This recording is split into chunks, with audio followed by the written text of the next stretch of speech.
by August or September of next year. There's a small, slim chance that we can go into a couple of other directions, but the data at the moment seems to be piling up. The long-term data. Okay, let me stop for a second. Give everybody a little view here. As we get closer to events or occurrences that are forecast, the amount of details grows within our data sets. So 6 or 8 months out, I may have a few words about it. 4 months out, I may have 30 words or 50 words about it. And a month out, I may have 100 words about it. So at this moment, we have long-term data that is showing that we're looking at Zimbabwe kind of hyperinflation some point after summer of 2017. Well, wouldn't it make more sense, and is this even a possibility, to completely get rid of the current monetary system and do something similar to what Germany did back when they went from a bankrupt nation to a basically super nation again by getting rid of offshore interests that were connected to their monetary system? They started their own monetary system, and they backed that with people there to, go get jobs, go work on the roads, go work on technology and industry, etc. Yeah, it sort of makes sense, but see, here's a big problem with that, okay? That makes sense then because they were isolated. Germany was operating with a failing currency as a single country surrounded by other countries whose currencies were relatively healthy. So they were able to, there was all kinds of cross-border trade, so they were continuously basically exporting their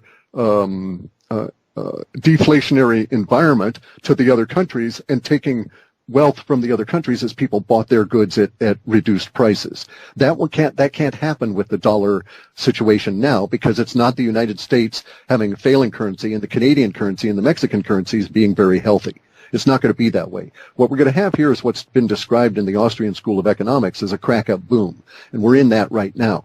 And I know that we're in that right now because the Mexican peso, they upped the rates on the Mexican peso interest rate that they're paying on that by 50 basis points more than had been anticipated by the markets. So the panic is already starting to spread to the other currencies. So you'll see this happen fairly quick where there's going to be currency wars. It's like, you've got some wealth. Do you want to stash somewhere? Well, come on over to Poland. We're paying 7.5% if you want to put the money in our bank. And then, Lithuania will say, well, we'll pay 7.75%. And there you go. See, that's the way it starts happening. That's part of the aspect of the crack-up boom. And of course, all of this stuff is going to affect global housing markets and interest rates because they're all tied to the petrodollar. And it is dying. It will not recover. So there won't be a 2009, quote, recovery. Note that this has been the longest recovery, the third longest recovery in the history of the United States dollar period, and that this recovery is the weakest of them all. And also note that when Germany was doing its stuff in the 1920s and 30s to get itself out of the problems of World War I, it was doing so propped up by an American banking system that was funded by Prescott Bush, the Bush clan's granddaddy, and he was financing Hitler. And so Germany actually recovered from their economic problems because of a massive investment by Ford, by all of these companies from the United States through Prescott Bush's efforts into Germany at that time. So they didn't do it on their own. That's kind of like a misunderstanding of what's going to go on. Now, the reason we could do that then was because our dollar had something in it. In 1913, it was created and it was worth 100 pennies. By 1923, it was worth maybe 96 pennies. Now it's worth 2 pennies. So there's no slack in there. There's no ability to create massive amounts of debt for a major spending infrastructure system. Unless Russia, China, and the Southeast Asian republics start buying into the United States, we are in for a very, very rough long 10, 20-year period of time to actually physically dig ourselves out of what we're in now. And we even have data to that effect, okay? We've got some data sets that have got a lot more, because of the emotional connection here, because of the way humans feel about the subject. We have a lot of a lot more data than we get about other subjects. In other words, if it's a very dry academic subject like, the mating patterns of the such and so moth, I just don't get a lot of data about it. But if you've got something that people throw a lot of emotion into, sports, religion, sex, or money, and in this case gold, I get a lot of words about it. So I get a lot more words about gold and silver, not because gold and silver have a lot more chatter or are held by a lot of people. It's just that the people that have them have a very specific level of emotional attachment to them, and that's been the way it's been through history. So we have a tendency to sort of piggyback on that historical attachment to gold and silver. And we've got data now suggesting that the way the United States comes out of this is sort of twofold. Okay, there's two halves of it. One half of us coming out of this is that there's going to be a gold rush in the United States. In order to get ourselves right with the world and pay our debts, you're going to see a big chunk of our population that's going to start heading into the hills trying to dig gold out of the place anywhere we can find it. And that's going to be what's going to be required to make us solvent again, so to speak, right? And get us out of this currency hole that I actually cannot find in my mind words to express how my real feelings about the people that are at the top. So we'll just say that we'll just use the word despicable. So the despicable people. They love you, Clif. I know. but the despicable people at the Fed are going to try to do the same kind of things. They're going to do the only thing they know how to do.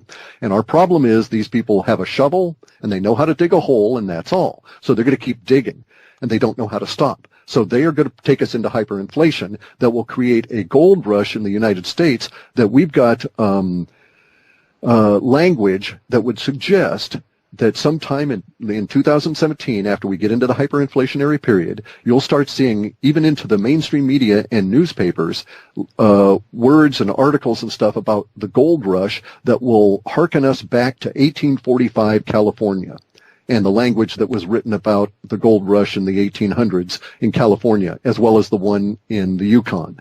We're going to see that same kind of language all over again as the United States becomes desperate for real stuff to pay its debt and buy oil and other energy. Now, here's the goofy part of all of this, okay? The other aspect of this is, the other half of us getting out of this is an innovation wave is coming.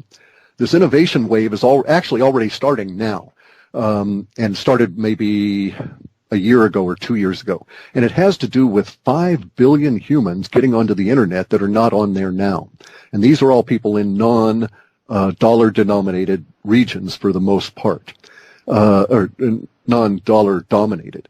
And so, because they don't live under the auspices of the powers that be in our officialdom, these people are coming in without any of the limitations or preconceptions that we've ever run across. And so we're going to see innovation that's been suppressed by the dollar having its woes. We should be in one now, by the way. We should be in about 12 years into a 25-year period of a renaissance. And it's been held at bay because of the powers that be in the U.S. trying to maintain the status quo and not allow change.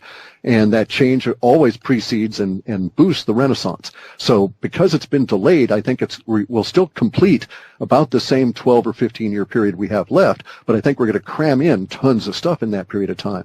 And these 5 billion people that are going to come online are going to, in our data sets, showing up as being combinoric, in the sense that one guy's going to have a good idea. He'll tell somebody about it online because he's not trapped in a paradigm where he thinks he's got to go patent it or keep it secret. That idea will feed another idea, and there you go. The whole open source concept expressed across a good portion of humanity trying to solve problems. And so the innovation wave has been described in our data sets for maybe 11 or 12 years now, and we're really starting to get into it. The USA is not going to participate. We're not going to be leaders in this. We're going to be followers because of our own problems here. But that innovation wave will help us get out. And there will still be pockets, right, I'm sure, here in the U.S. that are just as innovative as the guys overseas or in other locations. It's just going to be less. Certainly, exactly. So let me ask you this then as well. With Trump being the next president, do you think that he might be getting set up for the downfall, essentially? No, it doesn't make any difference. No, I don't believe he was set up. I think these people, it's actually my opinion that Trump was chosen as the chump by the Democrats, okay, that they did everything they could to make sure that he was the one that they had to face, and they're just floored that they lost.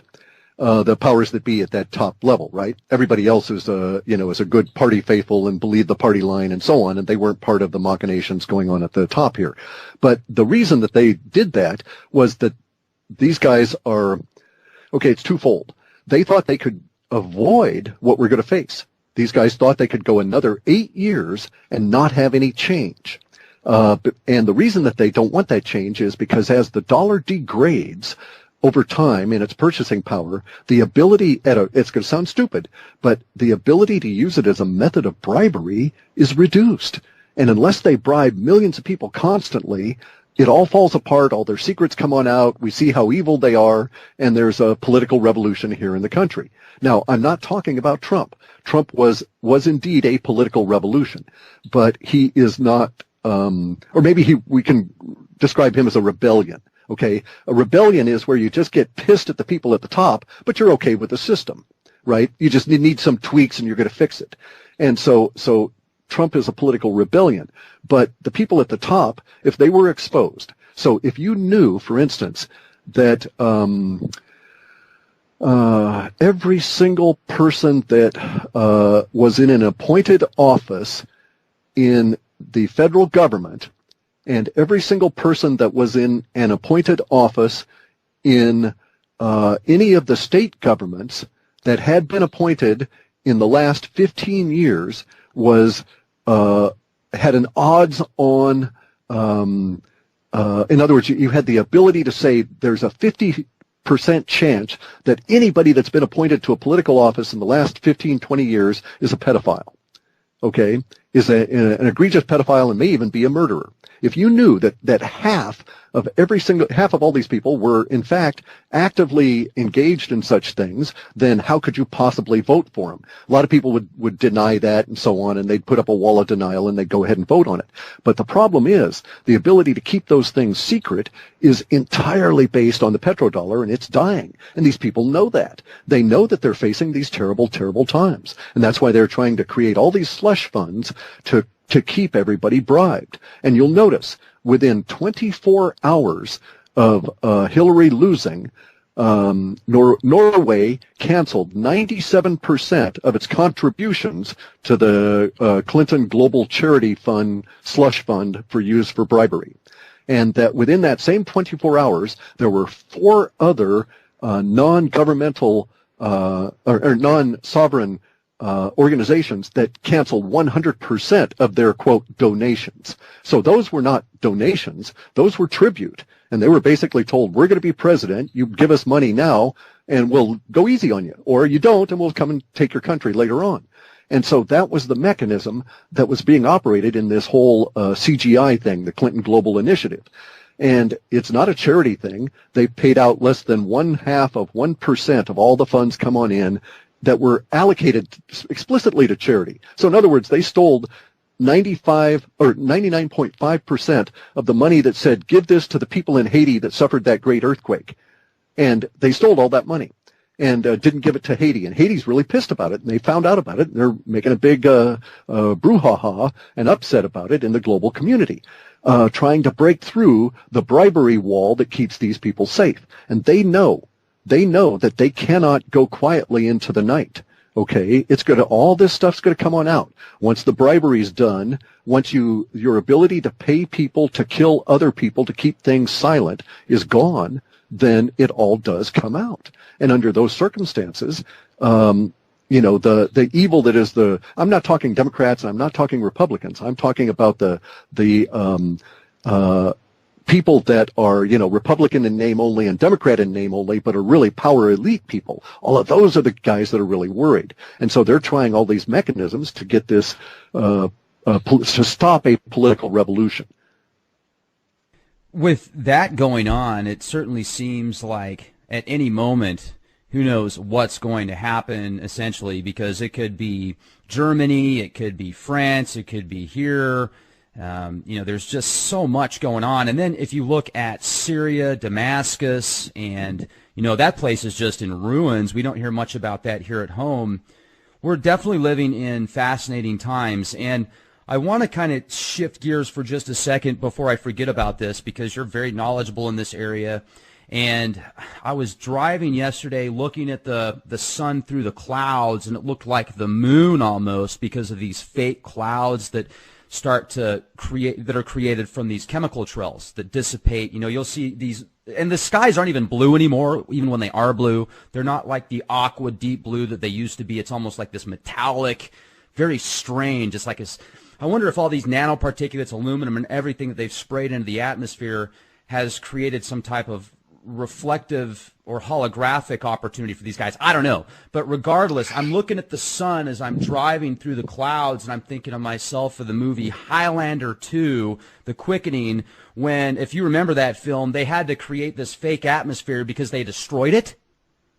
So yeah, I hadn't seen the film, but that's basically what's sort of going on. Yeah, they are actually scale. destroying. Right, and there's the thing, guy. Chemtrails are not truly global. There are a lot of areas on the planet that they don't bother to do. So there may be layers upon layers upon layers of an agenda here. In other words, some people that are may be spraying the chemtrails thinking they are going globally, and that it's a thing to reflect the new high energies coming in from the sun. Okay. Other people may be aware that they're actually spraying these things so that they can use electromagnetic radiation to try and do mind control on the cities under which they're spraying. Okay. So who knows what could be all of the above, right? Correct. Exactly. All of the agendas may indeed be operating. But here's a couple of facts for you. Even if they didn't do the chemtrails, we wouldn't have blue skies the way we did anymore. The top of the Earth's atmosphere was ripped off. This was back in 2003. By the same burst that caused the Banda Aceh quake and killed 200,000 people, more than 200,000 people. At the time that happened, like the top maybe, let's just pick a number and say 6%, the very wispy part of the atmosphere is gone. And that was the part that really created the deep blue. It was our transition into the other colors of space. So it's a weird time. There's no question about it. Everything's coming, well, we're coming into what's been called the age of Aquarius, right? Mm-hmm. And as we move into these ages, each of these precessional ages last for years, and it takes us a long time to make a transition. Even a single degree of movement in a precessional arc is going to take 72 years. So moving in from 1 degree to a next, it really is a big transit. We're almost through with this transit into the official Aquarian age, which is all about the knowledge bearer and so on. So a lot of this stuff is all coming out. And you'll notice in a sort of a curious flip to that, we've got all of the old knowledge being questioned. And this is a good thing, this we are change within our understanding of what academia has been spoon-feeding us. So, for instance, we now know that when the astronauts go into space, they can't see the sun or the fixed stars. The sun is not visible in space. The only way it becomes visible is if you put microfine little scratches in a grid pattern in your acrylic window and cause a particular kind of light interaction. So we now know that the sun is not as we have been told. It's not a nuclear furnace. It burns nothing. It's not even really a source of light. If anything, it's nothing more than a reflector. And that's true of all the what we call the stars, all the fixed stars. When you get out into space, you can see the planets, you can see the moon, you can see anything that reflects light. And in fact, when you're down here on Earth, if you examine the idea, you cannot see any light source. You never get to see a light bulb. You don't get to see the light emerging out of the light bulb. What you see is the reflection of that light on a glass surface. So our understanding of the basic elements of reality is twisted, and it's been twisted probably quite deliberately by these guys, but also because they're ignorant. They don't understand a lot of this stuff themselves. And there's been a lot of stuff that's been hidden from them. So, for instance, you get a lot of people that will say, oh, XYZ theory is correct. Something we've had for a long time. Let's pick one. Oh, Darwin. Okay, Darwin's got a good theory about evolution, right? And so everybody says, well, it's all settled. We know the dinosaurs died, blah, blah, blah. And, it's all due to evolution. And it's like, well, okay, yeah, Darwin's theory is good, but Darwin in his theory did not acknowledge nor even speculate about much of reality. So his theory has to be kind of like chucked out the window. I'm not saying that,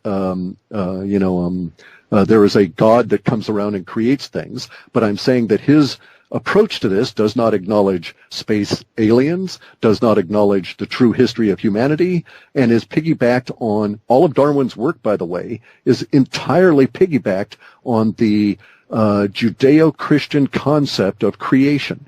If you eliminate that underpinning, then, that X number of years ago the Earth was created, X number of years after that there was a volcanic period, X number of years after that we got water, all of this kind of stuff. All of that, basically all of that creation understanding extracted from the Judeo-Christian concept, monotheistic concept, is not valid. We don't know that any of that stuff ever occurred. I'm not saying the Earth was created whole with trees on it or anything at all like that. I'm just saying that the progression that we've been told by academia all of our lives is not valid and has as much validity as the idea that you can see the sun and space and stars, which is not true.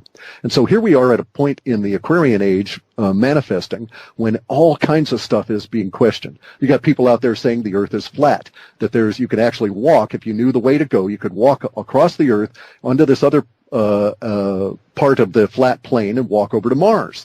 And if you could do it, you could walk to the moon. And so you got people questioning everything. And this, I think, is a good thing, simply because academia is so basically full of shit. And they've had us all boxed in their little boxes all these years. This innovation wave, getting back to that for a moment, is going to come out of all of these people questioning all of this stuff and finding out real stuff about reality that will then be piggybacked on by other people to make our lives better in the future over the course of these next 10 or 15 years. So, for instance, now we're at a point where in our last report, there were I want to say 20 or 30 instances. I don't know how many because I didn't count them, but 20 or 30 instances that I had to write about Antarctica. And Antarctica pops up all the time. It was in the very first reports I started doing in 1997, the first runs I was doing. I didn't write them up and tell anybody about it. I just was investigating this whole thing. But Antarctica showed up back then. It keeps popping up with some huge levels of emotional attachment that make no sense. Why does anybody have any emotional attachment to Antarctica that has never been there? And there's so few people that have ever been there, it should not even show up in my data at all. Except that, of course, it's also really weird. And now we know that, everything we've been told about Antarctica, except for the fact that there's ice on it, is probably bogus. We now know, for instance, that there's at least 80 identified rivers and tributaries to those rivers underneath Antarctica that are in the 60 degrees Fahrenheit range, that are continually carving out the ice underneath the continent, that these rivers are heated by something that's coming up out of the continent, that in some of these rivers there are tunnels over them, that you could stack 4 Eiffel Towers, one on top of each other, and still have room at the top to stand up there and wave your hands and not hit the top of this tunnel. We know that there's air masses that are trapped over lakes in Antarctica in the ice, and the air masses are 70 and 80 degrees Fahrenheit temperature. So, and now it kind of starts making some sense. As we find out that, there's pyramids down there, there's ancient civilizations down there, the leaks are starting to show up. And of course, at the same time the leaks are showing up and there's more chatter about this, we also see that Obama made a secret trip. Both popes have been down there. John Kerry went down there on the day of the election, and he spent more money and created more carbon dioxide getting down there for his, quote, climate study, or climate change study. He created more carbon dioxide going down there for that one trip than all of the United States creates in a week. So, it's like, okay, yeah, you're real concerned with climate. You're going to go ahead and create more CO2 than the whole country. How did they do that? So you have to go look at, just the airplanes and stuff and everything that had to go on to get him down there and back in that period of time, because they had to fly against basically bad timing, bad weather, and avoid. It was a special trip just for him. It takes a lot of energy and stuff to get a person, and this was it. I don't know how many planes were involved, how many people were involved, but the expense involved kind of rivals what Obama does with Air Force One. And they did this just so John Kerry could go down by his own admission to look at ice. That makes no sense at all. They're not even trying to come up with the cover stories anymore. Well, what about Buzz Aldrin, too? I was just going to say, at the same time, we've had Buzz Aldrin, and now bear in mind, this man is 86 years old, and he's in good shape, but he's still 86 years old. Right. So how often are we hauling 86-year-old people down to the South Pole? And this is not just Antarctica. This is not McMurdo Base within 34 kilometers of the coastline. This is the middle of the continent. This is the South Pole.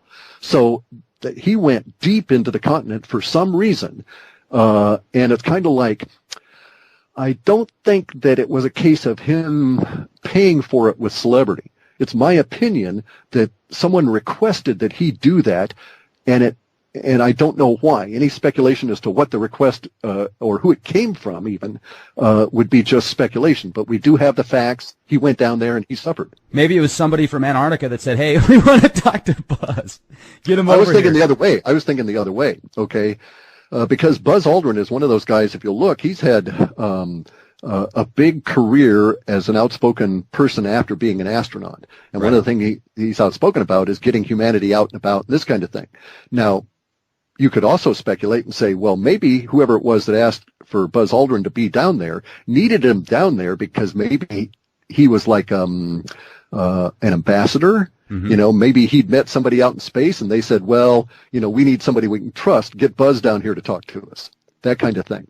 I'm not saying that occurred, but it is reasonable speculation given all the other weird stuff that's going on down there. Absolutely. But, okay, now here's something else we're getting in some of our new data sets here. So follow along with me on this. We had 30, 40, I don't know how many instances of Antarctica show up in the last report. In the report before that, it started swelling. There was a lot more Antarctica data. Now I've got tons of stuff coming in from Antarctica. I don't know. I'm going to just have to really sit on it and try and control it so it doesn't dominate this next report I'm going to release at the end of the month. But there's some really interesting stuff coming out of here within the Antarctica stuff that's sort of joining with this whole innovation wave, because there's data now referring to Antarctica as the source of wealth, the source of a boom, a giant humanity-wide economic boom, and the source of what the data is calling precious technology.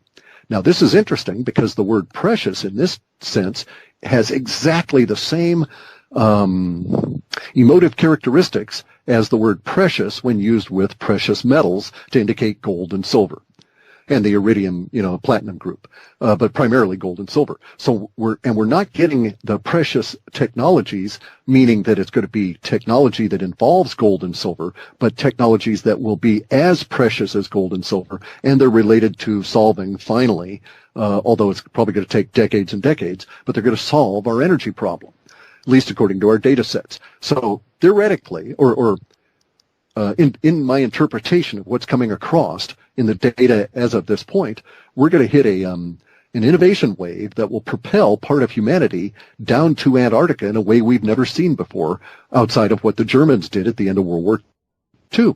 And the Germans may still be there for all we know, right? They're living in these giant caverns. We would never have a clue. You can't even see through the ice without all of the, ground penetrating radar and stuff. And that's what finally took for us to find out that there are these tunnels that go for thousands of miles underneath the ice that are, quarter or I think it was 2.25 miles at its narrowest. It was 2.25 miles wide and on the order of hundreds of meters tall, and it was 70 and 80 degrees in there. So, a very hospitable climate considering the ice. You're out of all the cold and all of this kind of stuff. So anyway, the innovation showing up as picking up the Antarctica stuff and actually propelling it into our near-term future.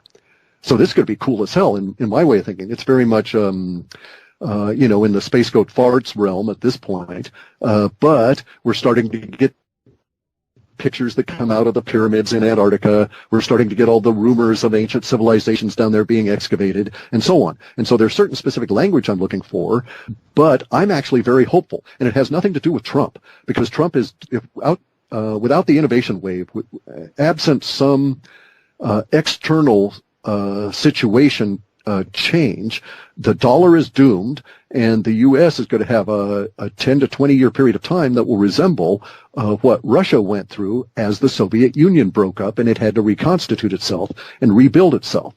And that will not be an easy time for us in the United States because we're not as well situated as Russia when it went through that. We don't have vast amounts of oil and gas. We don't have a situation where people didn't lose their houses. No one in Russia lost their house when their system collapsed because the state owned them all. Here we've got a situation where, the banks own everything, and the Federal Reserve claims to own 89% of all the mortgages in the United States. So if we can get rid of the Federal Reserve, well, maybe all those 89% of all the mortgages simply disappear and we'll be that much better off. We don't need to owe the Federal Reserve any money. We don't need to have a national debt. The national debt is not our deficit. It's not our trade deficit. It's what we theoretically or hypothetically owe the Federal Reserve for creating money that we then borrow from them at interest. And it's like, that's bogus. Let Congress create money out of gold and silver, and we don't need the Federal Reserve at all. And these days, you could do it even electronically. You could have micro payments in gold and silver digitally done, and it's quite trivial. It's on the order. Well, it's been accomplished already with Bitcoin. We just have to piggyback on that technology. So our situation is hopeful, and there's a lot of openings and stuff here. And I think it's all cracked. I think we're in that crack up boom, and the bad guys are going to the power elite are going to start withering, and we'll be able to break out of this constraint that has got, a whole generation living in their parents' basements and a whole generation without skills, having gone through a terrible schooling system that provides them with all kinds of self-esteem, but not the ability to tie their shoes except in one form of a knot. And basically, they probably can't even tie their shoes because they've been given Velcro. So they're lacking all these kinds of skills. And we see this affecting our national health at the moment in the sense of economic. How can we possibly compete with China, Russia, India, or Indonesia when they graduate, just as an example, 1 million engineers for every lawyer, and we graduate 1 million lawyers and 1 engineer? It just is not going to happen. So the United States has to redo itself. Trump is the visible face of that, and but in my opinion, it wouldn't have mattered if Trump had not run. There would have been someone else that would have been the populist face that would have taken over, and we'll be on to this path. Let me jump in real quick if I Sure. can. I have a friend and somebody that's actually going to be coming on the show next week that does these Vedic star charts, and she has to have your exact date of birth, where you were born, etc. And there's all these different alignments with the stars. Now, I used to be a lot more skeptical than I am now, and I'm still neutral on a lot of things, and I take everything with a grain of salt, of course.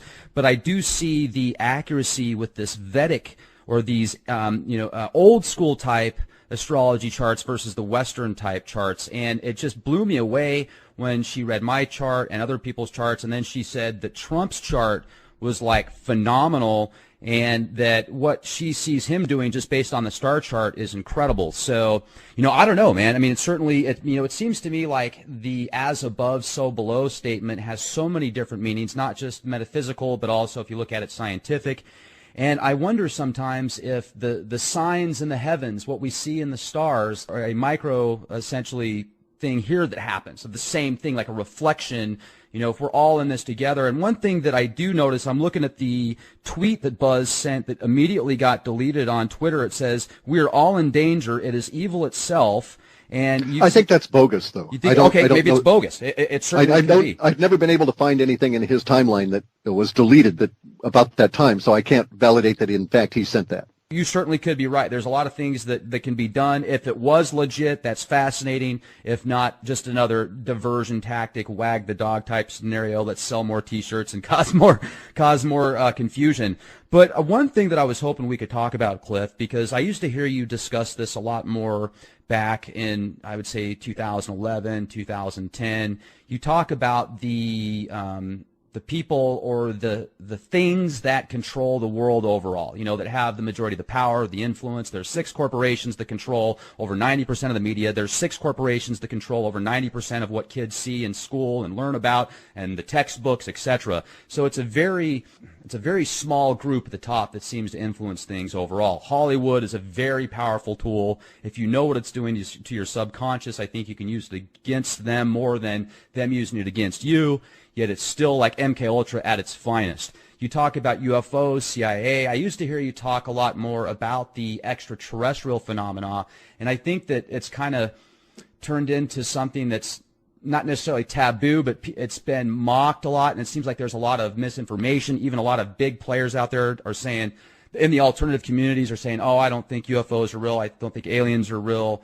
I personally firmly believe that there is an extraterrestrial presence out there. Can I prove it without a shadow of a doubt? No. I'm going to say that's my opinion, yet I've got a pretty good actually there's on this. Okay, you could prove it. Sorry to interrupt. You could prove it. I wouldn't say beyond a shadow of a doubt, because that implies that that's actually basically insisting that you overcome doubt in someone's mind, and I would actually never say overcome all doubt. Always keep doubt. It's what keeps a human sane. But there's a lot of things you can see that prove this. For instance, you can look at it at a macro level. Here you've got the planet Earth and 85% of the non-plant life, okay? So 85% of the life on this planet that is not a plant is not like humans. And it's not like anything that is like humans. That is to say, 85% of the life on this planet does not have a spine.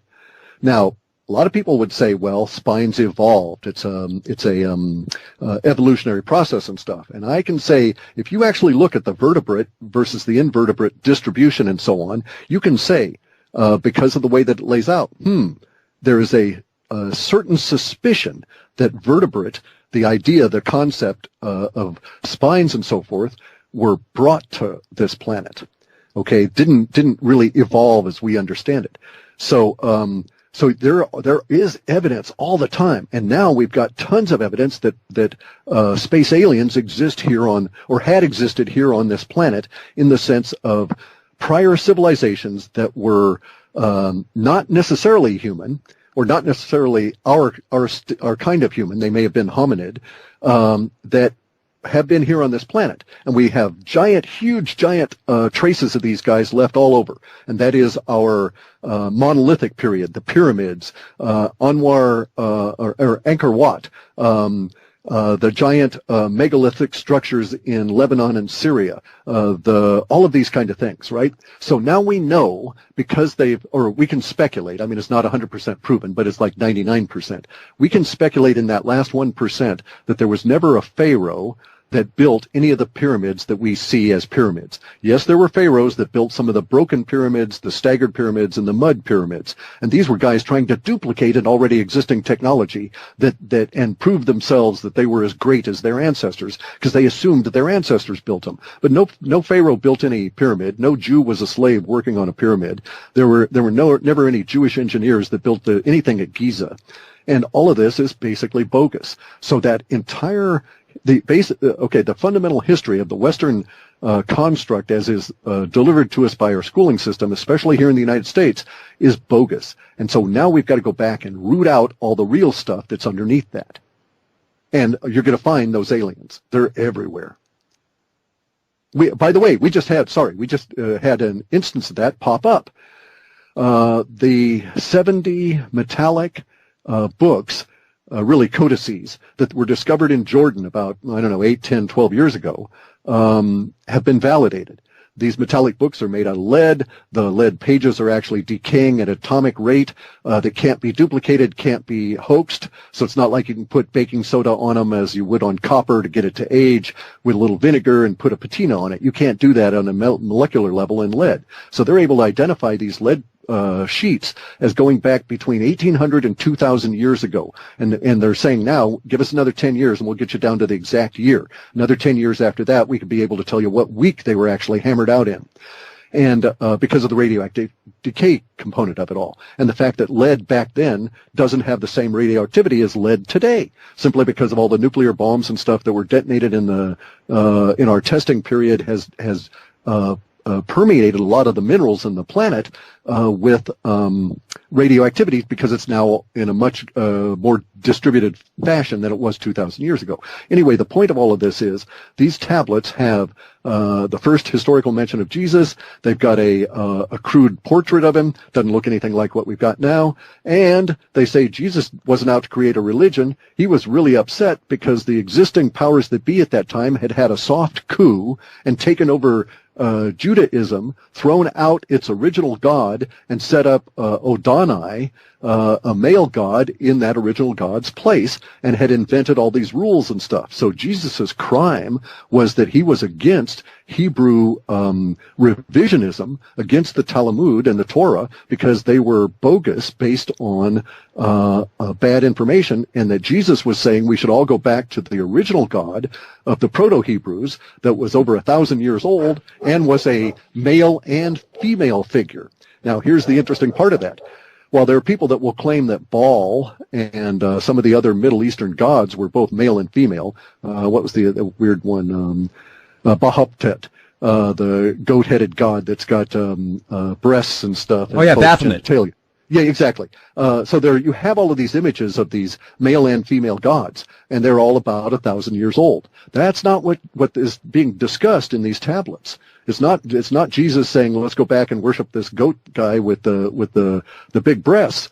No, what Jesus is talking about, or what the books say that this individual called Jesus was talking about, was to overthrow the entire rabbinical structure of the Judaic religion, because they had abandoned the original God that was a female that could choose to turn itself into a male in order to for procreation, and that these were space aliens that came here and created our DNA. And this is in these tablets, and there's 70 of them, of these books, of these codices, and they've been validated as being historically accurate, and now the language is being translated. The language is validated as not being any kind of a modern copy. It is the Proto-Hebrew, pretty exact. I haven't found any single instances anywhere of the discussions of it that show even a single symbol that's out of place. So, do you remember the name of the codex, Cliff? Sorry to interrupt. No, there's 70 of them, 70. So they're individually coded. They're individual codices. Okay, so they're named in various different ways. You can look it up. You can just say metallic tablets Jordan in a Google search, and that would probably get you close enough to start picking up instances of it. And it's going to be out all over. Now, we've got weird stuff in our data sets that we've had since 1997 that said religion was going to die, that in my lifetime, that I would witness the death of organized religion. And I think we're there now. Because if we acknowledge that the tablets, or the codices here, the metallic lead tablets, were accurate, then it puts an entirely different slant on what we've been told is the roots of monotheism. And if we also acknowledge that the pyramids they're finding in Antarctica are bigger, more massive, and older than anything found anywhere else on the planet, but are exact to the angle of 51 degrees and all of this kind of stuff, is where we find in all the pyramids in Mesoamerica, in Bosnia, in Egypt, and in Thailand, and all these other places, then we have to say, well, the pyramids existed before modern humanity. So who built them? And here we are into our total age of Aquarius, where everything that we thought we knew has to be unlearned. Right. And then also, when you look at some of the stuff that goes on in the pharmaceutical industries, the medical industry, the food industry, it seems like it's just so much poison, and it's like strategic sweet poisons that they put in the food supply, the beverages, etc. And then when you really get into the vaccine agenda and you read each individual insert, what they're putting in these vaccines, I've noticed that some of them now have aborted baby cells, essentially, and some of them have sweeteners. Some of them have sweeteners. Oh yeah, you got to put aspartame in there, right? In a vaccine. Oh, you got to have aspartame in the vaccine. I mean, you're putting it directly into the bloodstream, and add some formaldehyde to that, and some glyphosate, and some other wonderful substances. And then when people are so conditioned because of the teachings that they've had on the polio vaccine, Or, well, we got rid of polio, it got rid of measles. No. See, that's so bogus. That one always irritates me, right? Right. I always have to object because polio was already dying by the time they introduced the Salk vaccine. And the Salk vaccine cannot be proven to, in any single case, to actually be an effective vaccination against polio. Well, they did prove that it had cancer cells in it. Correct. Yes. And actually, I was going to say, but you can prove that it causes all kinds of side effects. Including, paralysis and all this other sort of thing that mimic the polio itself. But in any event, though, here, let's stop for a real quick second, go into something that's really important for all the people listening to this. And that has to do with the food body of the planet and mind control. The CIA has this saying, willpower lasts as long as the calories in your body and the sleep in your system. And that they can break anybody just by waiting out the ability of the body to supply itself with energy. And so they know that that there's not a mind on the planet that can resist their mind control techniques if they concentrate on the body itself. And that's been taken to a very, as you point out, with all of the other, the sweeteners, which is actually trying to get people hooked into a particular mental cycle, which is this honey-seeking behavior that we all have built into our body. But we only need to find sweets once a year to satisfy our needs, and that's actually why sweets were the traditional gift in Christmas at for the Northern Hemisphere, was to not only give you calories, but to provide that spark, if you will, in the midst of the very dark period of time for the weather. However, my point of saying all of this is we've got to get our minerals adjusted, and that's one of the things that the powers that be are really working on with all of their pharmaceuticals and everything, is they're playing against the fact that very few people on the planet here have an effective food source that provides them with the minerals they need. And so if you go to the store and look at a big pharma offering for a mineral supplement, you'll find that there's iron, magnesium, and a couple of others. You need to have minerals on the order of 70 and 90 of these trace minerals. These are not found in your food anymore because of our agricultural practices for these past centuries. They used to be found in our food up to the point that we stopped growing all of our own food and putting our wood ash from our cooking fires into the food to provide the minerals back into the vegetables and so forth. We don't have those anymore. So we have all of these diseases, metabolic syndrome, probably diabetes to a great extent, paralysis, all of these kind of things are all deficiency diseases, which is very hard to get academic doctors to understand. It took years, decades for doctors to understand that scurvy could be cured by lemons. They thought it was some kind of a systemic disease that you got from sailing over the water. All of these Rickards, cured by vitamin D. All of these kind of deficiency diseases are very hard to get across, but we are probably all suffering them to a great degree if you're not actively supplementing with these 70 and 90 minerals. The complete fulvic, Fulvic minerals, that give you the 60 to 70 that you basically really need, and then if you get 90, you're really, really cooking along just fine. And so once you start getting some of these things into your system, you become personally less susceptible to this stuff, and you're no longer a magnification of the problem. You're now starting to be a part of the solution. So I'm really going to start in the future. Actually, I'm going to, as you point out, getting back to your previous point, I'm going to start talking a whole lot more about space aliens because there's a lot more of it in the data, and because we're now going to have to face it in an open fashion. What's really in the last 6 years been driving me away from that has been the total degradation of the dollar system and the petrodollar and the geopolitical consequences that could have existed from that. If Trump had not come in, I would personally, at this stage, be actively attempting to find some place where it might be safe from a nuclear war, because the power elite were so intent on preserving themselves by attacking Russia. And that may have now, it is slacked off, okay? There's no longer that pressure quite so much saying we're going to go towards a nuclear war. And in fact, Russia doesn't want it, and Russia never hacked us. You go read the Russian literature; they're over there just laughing at all the stuff that the powers that be here are saying about them. It's all bogus. It's all not true. And the Russians, but the Russians are very paranoid because they know our power elite has the intent to coerce all of the United States citizens to hate Russia and attack them and dominate the planet.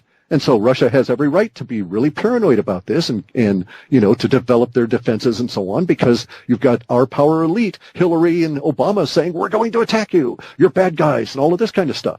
And I wouldn't disbelieve them. If I had Hillary or Obama or any of those people say they were after me, I would take it very seriously. They have people killed for the weirdest kind of things. The rumors about Joan Rivers being killed because she outed Michael Obama as being a transgender. It was weird how she died in a surgery very shortly after she came out with that publicly. You got it. Yep. So, and the whole thing, I mean, it's all conspiracies, but it's no longer conspiracy theory. It's conspiracy fact. And it's a matter of, okay, if you're unwilling to open your eyes and you're unwilling to see, that's fine. I don't demand that you go through the life the way I do. And it is true. There are people that can see things on their own. There's people that can see things when, they're pointed out, and then there's those people that refuse to see them. This is not my saying. This is Leonardo da Vinci that pointed this out. But we're at that stage now where it's all busting open. No, I don't think that we live on a flat earth. I can prove that in any number of different ways, that we are indeed on a sphere. But that aside, I like and welcome the guys with the flat earth queries that are saying, hey, this could be true because I can't validate this. So anybody that's willing to question anything and going out and do the work and the experiments on their own, as opposed to just saying, oh, I think that's bogus and I don't have any real reason for it. Hey, I'm all in favor of an active skeptic. And it looks like we're going to be into the skeptics rule for the next 10 or 15 years as all this stuff comes on out. And you have no idea as the amount of emotional intensity that I'm getting on the stuff that's coming out of Antarctica. It's so big. Relative to everything else we've had, it will dominate the petrodollar. It will dominate the idea of World War III, just totally do away with all these kind of things in the next few years as all this stuff comes on out. And I actually had to label it as the discovery, because in my lifetime, what's going to come out of Antarctica will be a bigger discovery than nuclear weapons. It'll be a bigger discovery than electricity, than the automobile, any of that kind of stuff. Now, what is that going to be?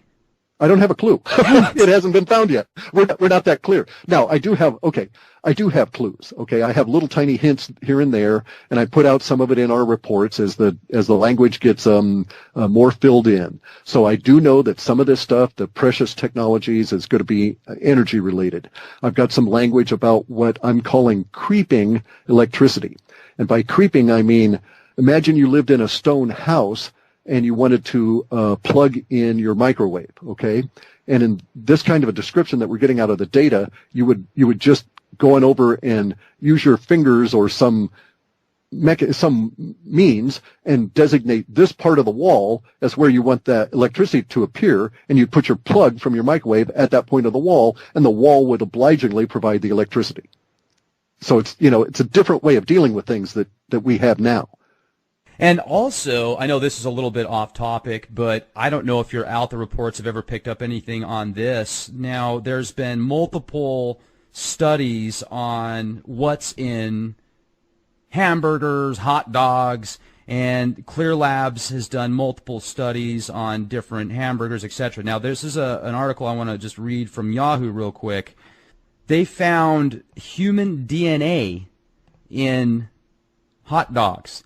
And they found human DNA in hamburgers. And even grosser, it says here, this is I quote from the Yahoo article, even grosser, 2% of all samples were found to have traces of human DNA in them. Veggie dogs were the worst off, accounting for 67% of the hygiene issues. Now, when they say hygiene issues, I like how they use that term, hygiene issues. Essentially, it's human DNA. Now, is this Soylent Green? Well, wait a second, though. Okay, let's clarify that for your listeners, though. That does not mean that someone is scraping off human flesh and putting it into the machine and grinding it up to put it in a hot dog. That human DNA could be as simple as someone that had a drop of sweat fall into that hot dog. You can get human DNA out of sweat. You can get it out of hair.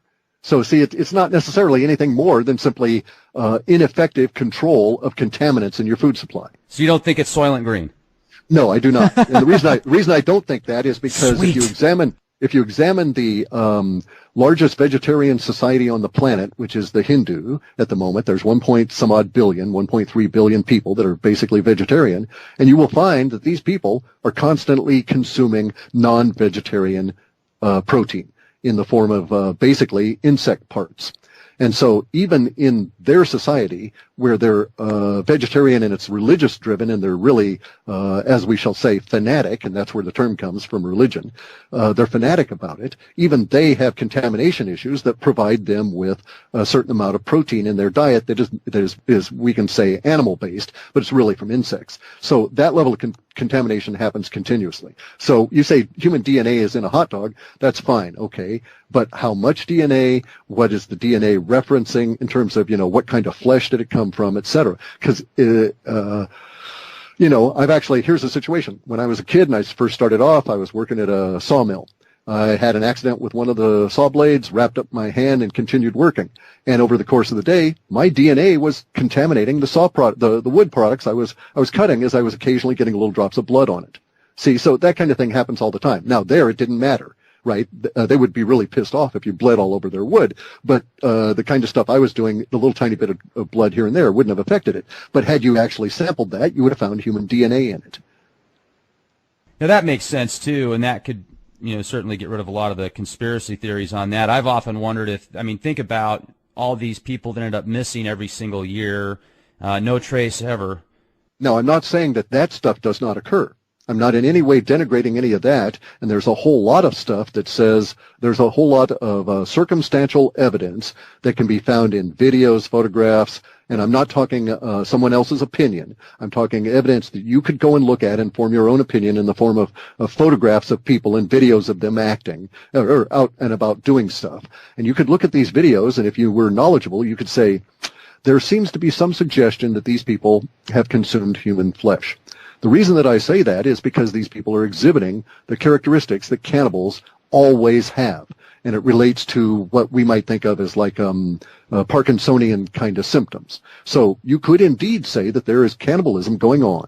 Now, that aside, leaving the cannibalistic part of it out, okay, we also know especially from all of the recent Pizzagate revelations, that there's a huge amount of people disappearing, primarily children, that are being taken, abducted, tortured, killed, and destroyed. Now, do I think they're putting them in hot dogs to get rid of them? No.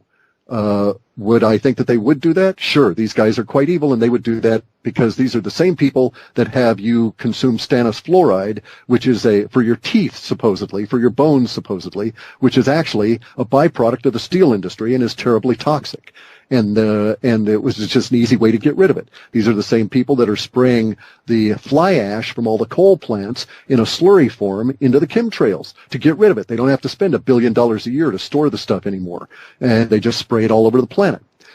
So these people would certainly go to the trouble of throwing bodies into meat grinders just to get rid of them and to not have any traces come back to them. I don't think they're doing that. I don't have any reason to suspect that. I would think that you would have a lot more indications of human DNA and other things in there than if you did that. But I do know that these individuals are indeed pedophiles. I know that the pedophilia networks are extensive.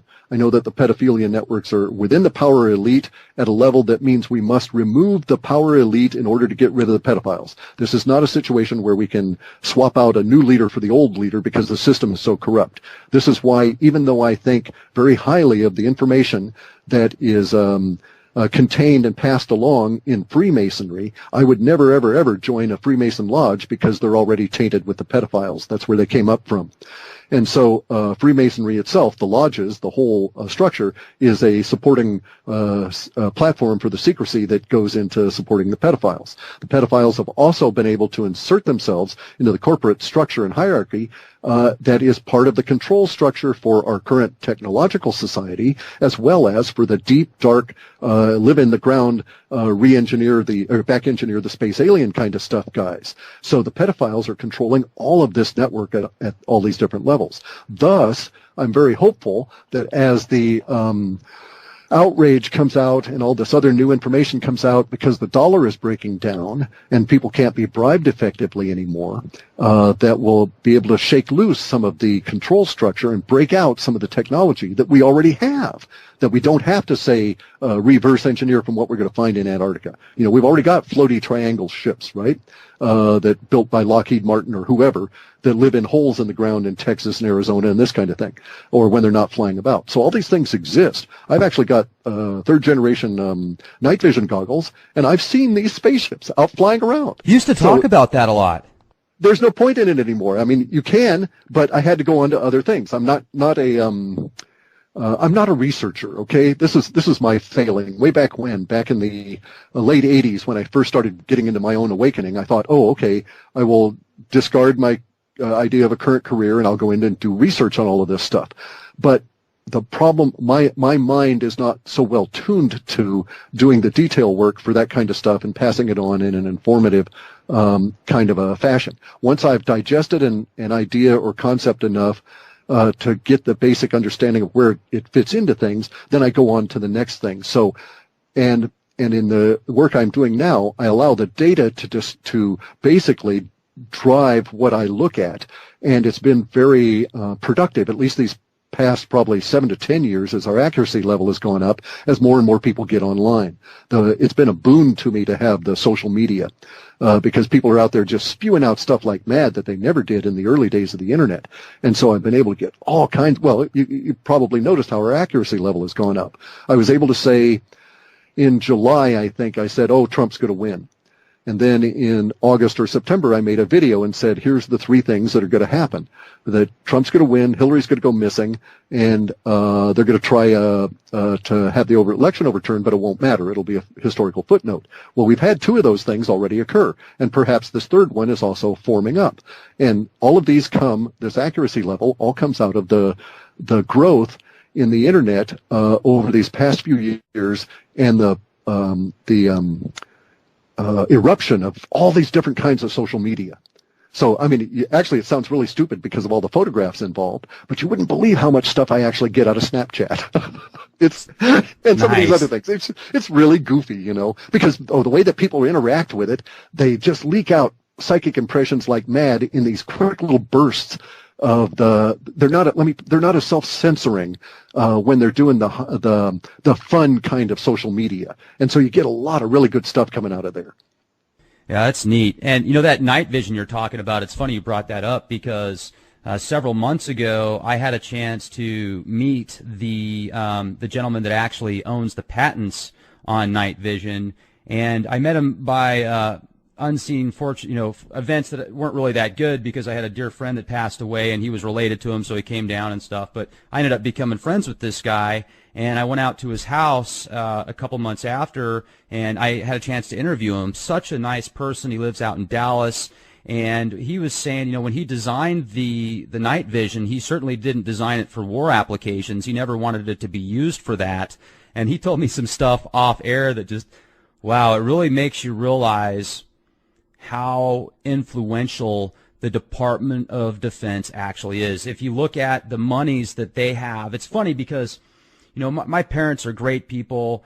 Are they awake on some things? Yes, absolutely. And other things, I certainly hope they'll become aware of it. And my mom was saying, well, you know, even with health care, I wouldn't mind paying a little bit more taxes for having health care for everybody. That's the kind of person she is. Just bless her heart, she's that nice of a person. She was a nurse.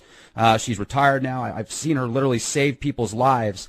I'm getting emotional just thinking about it. But anyway, so I thought, and I said, Mom, you know, if the defense contractors didn't take 50% or more of the tax money already combined with everything else, you wouldn't have to pay anymore. We could have free health care, and we wouldn't even have to pay the kind of taxes we pay. And she said, you know what? You're absolutely right. Well, it's even worse than that. It's 18.5% of our GDP is now tied up in Obamacare. Okay, this is Obamacare. Let's just say the healthcare industry in the United States. The 18.5% covers the insurance part of it and all of the actual delivery of healthcare to the people. So it's more than just the healthcare system. It's also the insurance, all the millions of people that work in the paperwork part of it all, right? That are not like your mom and my mom, who is also a nurse, that went out and helped people. So you've got all the people that are on the insurance side of it all. Here's our real problem. The whole global economy or the whole global investment world says, no, it's too risky to put money into Russia. 16% of their economy is tied up in oil and gas. Why, if the price of oil and gas goes down, Russia's cooked. Their economy is gone. Right. And so that is true. They've got a huge reliance on oil and gas. They're not very diversified. The extreme of that is Saudi Arabia. If oil and gas goes down, Saudi Arabia, they really suffer in terms of the prices and so on. Well, here in the United States, we're in a weird situation where we've got an insurance industry that is driving a medical monopoly that is not delivering health care, and is, not delivering health. It is delivering health care. And its end result is perpetual involvement with the medical system, not to get you out. And at the same time, it is now 18.5% of our economy, and it has officially made us a banana republic. Because when we would go down and invade countries in Central America in the Smedley-Butler era of the late 1800s and early 1900s, we were invading countries who had 18 and 20% of their economy based on a single fruit item, a banana in this particular instance. And so here we are basically living in a republic that is dominated by a single industry. And so this, in my opinion, is why one of the real tough reasons, one of the central reasons it's going to be real tough for anybody in any new administration to undo this, because they will have so many vested interests say, no, you can't do that. 10 million people will lose their jobs if you get rid of this stuff and go to a single payer system. We won't need these 10 million people to try and sell insurance to the other people in the United States. And if you get rid of this, we'll lose another 6 million here and so on. So they'll approach it as a works issue, right? But it is an unfortunate situation that we find ourselves with the new Trump administration. And that unfortunate situation has nothing to do with Trump or the Republicans or any of that. It has to do with our economics. We're actually at a point in our cycle where those last 2 pennies in the U.S. dollar are getting eroded very, very rapidly, and pretty soon it will be absolutely worth nothing. And then at that point, and in fact, right now, much of the United States economy operates on a barter system. And that barter system is going sort of unnoticed as the rest of us are devolving into the death of the dollar. And this is something that had been in our data set since 1997. Now, because I didn't know what I was doing and I was picking up clues and stuff and trying to put timing clues to them, I thought, oh, well, the death of the dollar stuff's got to be 2005, no later. And, well, about that time, we got into the peak of the housing market, and we started getting into the crash, and I was just really surprised that we were able to keep the thing going as long as we did. Okay, so we're at a really interesting point in my data. I'm like all whipped up, okay? I'm very buoyed up by it all because we now have all of these major themes that I've been tracking since 1997 that are all pushing and coming together, and collectively appear to meet up for bigger and better things around March of this coming year. We've got the space aliens coming in. We've got the ancient civilizations. We've got the death of the religion. We've got the death of the petrodollar. We've got the Pizzagate, the pedophiles coming on out. That was originally forecast in like 2003. And it's going to affect all kinds of things. I mean, it's going to do a huge number in a way that has yet to be seen on the Catholic Church. As an aside, it's also going to take out things like CFR, Council on Foreign Relations, and the 322 Society over the course of these next few years. So it's going to be a point of now we can actually say to ourselves, we are change because we're going to be living through it. But let me tell you something. Just don't say it backwards. No. No. Here's the things though. Within the data, sometimes I just get strange stuff that, floats through. I mean, well, all of it is strange. But occasionally I get stuff that seems to be referencing the work itself, okay? And that I can actually, it's not like the data is talking to me or anything like that, but it is as though the memes that are circulating through the greater part of humanity are reflective, if you will, or quasi-self-aware in a sense, in that occasionally I'll get some words here and that seem to reflect our experience within what the data is talking about. Usually I just get details, facts like, there's going to be a power outage. It's going to last, it's going to hit suddenly. It's going to last 3 days in this area, 3 weeks in somewhere else, and it's going to be centered around a place that's full of train tracks, and it's got all these grates for filtering stuff out going into storm water, and it's near this particular power plant. That's inaccurate. I actually got all of that stuff before the big Northeast power outage a decade or more back. I had an accurate, factual description of where it would originate and all of this kind of stuff. That's usually what I get. I get stuff that says a boat's going to be in terrible hurt, it's going to sink, and it's all going to be due to a blonde woman being on the bridge at the wrong time. That happened with the Costa Concordia when it crashed. And so the language was accurate and was factual. But occasionally, just like maybe once or twice a year, we'll get something that actually speaks to our experience that we're all going to have as we go through this. And so I've got some of that now about what's coming up in January, February, March, and April. And I say that time period simply because it's in short-term data, and that usually involves about 4 months. And so within that period of time, the data sets are describing our experience as being continuous change to the point where you wake up every day not yet digesting the change of the previous day and knowing that you haven't got a clue as to how your day is going to change that day, but you know it will. So it's going to be, we're not going to be shell-shocked. It's not being described as a negative at all. It's just coming off as though every single day you'll just have to put aside all the stuff you're trying to integrate from all the changes yesterday just to cope with the changes of today. And that's what our next 4 months are going to be like. Let me jump in real quick, too, because I remember back in 2010, you were really talking about how the web bots were picking up on this weird behavior, essentially, like this crescendo, and more extreme than you'd ever seen before, to the point of just earth changes. And I think that you felt back in the day that it might even be more intense than it was, at least at first. But I think that what you were picking up on was Fukushima. Or the it web may bots. indeed have been the case. May have been, yes. And we knew months ahead of time. I think about, so that would have been, I want to say September of the previous year. So it occurred on March, and so September of the year before that, without understanding what we were trying to describe, we were basically describing what was going to happen there.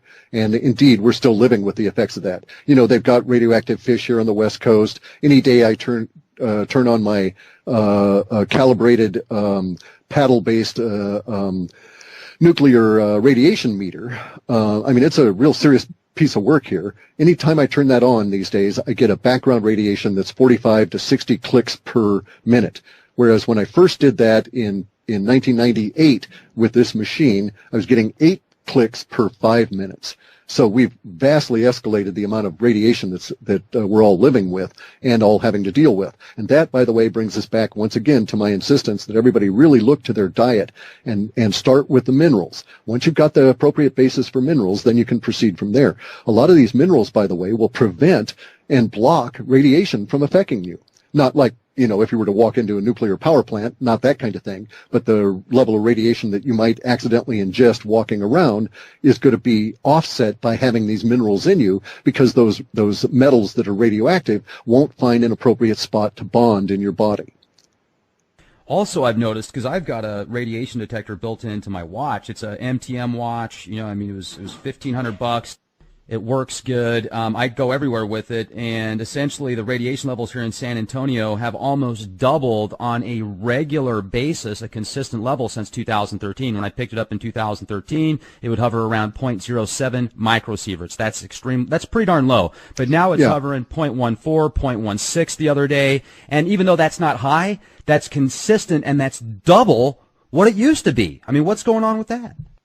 The whole, it's not just Fukushima. We've got radiation leaks all around the planet, and the radiation is also increasing because we had the top of our atmosphere ripped off, and so we no longer have the radiation shield from the strange energies from space. This may be a natural thing. Maybe the planets, all the planets grow that are alive. Mars doesn't grow anymore because it doesn't have a plasma core, as near as I can tell. But all the other planets that do have plasma cores are in fact actively growing. And it may be that it's necessary that radiation increase as part of the expansion process as well, because there appears to be not only man-made radiation sources appearing everywhere. Well, no, let me say, no, it doesn't appear. It is now factually confirmed that we've got new sources of highly radioactive material pouring out of the middle of the Earth that are being dumped into the bottom of the oceans through these extreme thermal vents, where before we would always focus on the fact that they've got 6,000 degree water coming out of them or whatever the temperature is. Now we're able to see that it's not just heavily mineraled water that's coming out. A lot of those minerals are radioactive, and so some of this is indeed percolating up in a natural fashion. Not all of it can be blamed on Fukushima, but again, let's hammer it one more time and then I'll let it go. Go out, find your mineral needs and take care of them to prevent what those radioactive isotopes that are getting into you from doing the damage that they all probably are. Well, I certainly appreciate you giving our audience some, good ideas on how to protect themselves, keep themselves healthier, and offset some of the elements. And with maybe the last 10 minutes we have, Clif, first of all, I just want to say this has been the best interview I've ever done with you, so thank you. Sure, glad to, yeah. What would you feel is important to share with our audience that maybe you've picked up on either in the ALER reports, outside of the reports, all of the above, that maybe I haven't asked the question to that I should have? Well, there's all kinds of stuff that we should pay attention to. The question for my personal approach to things, I would like everybody to be happy, healthy, and well fed, so that I don't have to live with a bunch of people that are irritable, starving, and a pain in the butt. Right. So I'd like everyone to really start looking, especially as in the United States, especially as we go through these next couple of years, towards providing some of their own food sources. That is to say, growing some of their own food. The reason I'm suggesting this is because we already have confirmed evidence that we're now into a solar minimum that won't peak until the next 7 years, till 2022, I think, okay? Or 2024, somewhere in there it'll peak. But we're in a solar maximum, and our solar maximum has levels that don't even reach the same level of solar output that we usually see in a minimum. So we're headed into an ice age. Now, this ice age is going to make all of our food costs go up, and especially here in our calorie oil-dependent agriculture system, we're going to suffer a huge increase in prices that are going to go over these next few years, independent of what happens to the money, independent of what happens to politics and agriculture, simply because the sun is not providing us as much light as before. And this, of course, is aggravated with the chemtrails. So we all need to start, in my opinion, contributing to the food body that we are consuming from, not only for ourselves, but for everybody else. Basically, if I can grow calories here in the Northwest, then I don't have to import them from California. That way I don't have to use as much oil that'll be highly restricted 2 years from now, and I won't have to worry about the 5 times cost I would have to pay 2 years from now for that food. And I'll actually also aid the country by reducing my impact on the overall food supply. And so everybody that does that, it's like the best food growing system this planet has ever seen, produced in anything like the last 3,000 years, existed in Russia prior to 1917. That country was able to feed half the world off of small organic farms in the most efficient calorie production system ever devised. The Russian agricultural system at that point, before the Bolshevik Revolution, took 15 calories of human effort to return 145 surplus calories. So it was almost a 10-to-1 return. And right now, we're on the opposite side of that. Every calorie I consume that I purchase, it costs us 10 to 20 calories to produce that calorie. And most of those calories are dependent on oil. So basically, when the oil goes, we can't run combines on solar. We can't run combines on wind. When the oil goes, if we don't have the gold to pay for it, to pay for our energy, then you're going to see they'll actually probably get to the point where there would be, if the power elite is still in control, there would be some effort towards a cultural revolution that would strike us the same way it struck China when they went through it. And it was entirely in China. It was entirely a monetary event that forced the political consequences that led to the Cultural Revolution. And the Cultural Revolution was an attempt to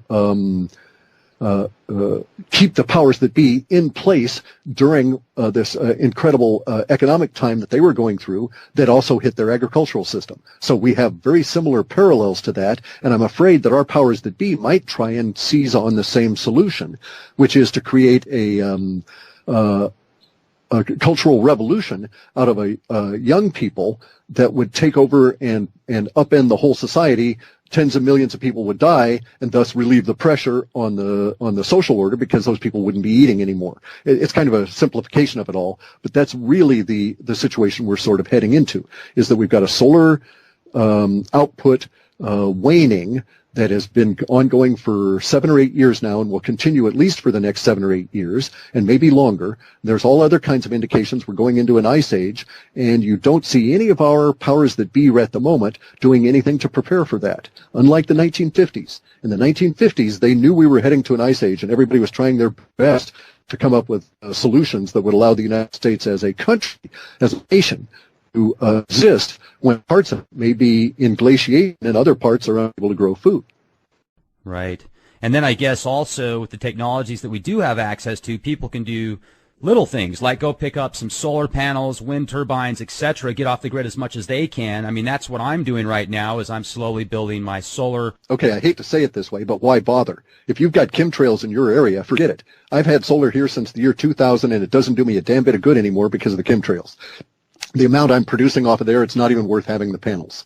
That's terrible. It's actually interesting because I'm not powering my house yet, but I am my mobile studio. I just got back from the Ozarks, and there's a place out there where it's called My Ozark Homestead, and Jeff is building this community with other really cool people. They're in the process of putting together just this incredible bunker system from some very top-notch people that have worked in some very influential circles, and the price points that they're doing on these tiny homes in this community it's retarded. It's ridiculous.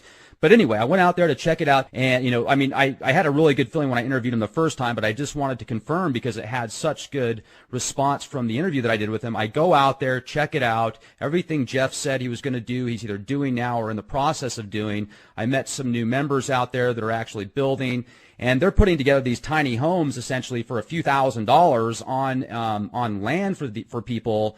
And then they're in the process of putting together a bunker system as well that's, top notch. So the reason I'm bringing this up is I went out there and I took my solar panels and stuff, and the chemtrails had the clouds full force, but I was still managing to pick up a small amount of power for my mobile studio. But to do an entire house, it would probably take $50,000 or maybe less. But it's just, if you look at the cost conversion ratio, like you said, you're probably better off not even going that route because of the chemtrails and stuff. But do you think that there's ways we can get around that? I mean, we don't want to just say, no, it's too late. Let's not worry about it. Solar is photovoltaics, as we understand them for solar, is it's a cul-de-sac. They will never be able to increase the efficiency enough to make it worthwhile. I mean, they're really, if you were to look at the claims of efficiency, you'll see that there's some solar panels claiming 11 and 12% continuous. And that's kind of bogus because you get a little tiny bit of shade on them. I have done experiments with the solar panels, and I can prove that no matter how they're wired, you go from 10 watts down to 1 watt with just a small percentage of the panel covered up. And the reason it has to do with the way the photovoltaics are constructed. We need a radically different approach to harvesting solar energy or light energy if that is going to be a viable approach. We won't get there with photovoltaics. Plus, there's another factor there. If you look at the cost to produce the photovoltaics, it's a net energy loss. The photovoltaics are just not going to get us where we need to go. We do need to go a lot further than that, and certainly things to keep in mind. Clif, I got to say, I really appreciate you coming on here, folks. I would strongly recommend, if you would like to know more about the ALER reports, go to halfpasthuman.com. The most recent report is available. I just picked it up. It's called Divergence Forecast for December 2016 through 2030.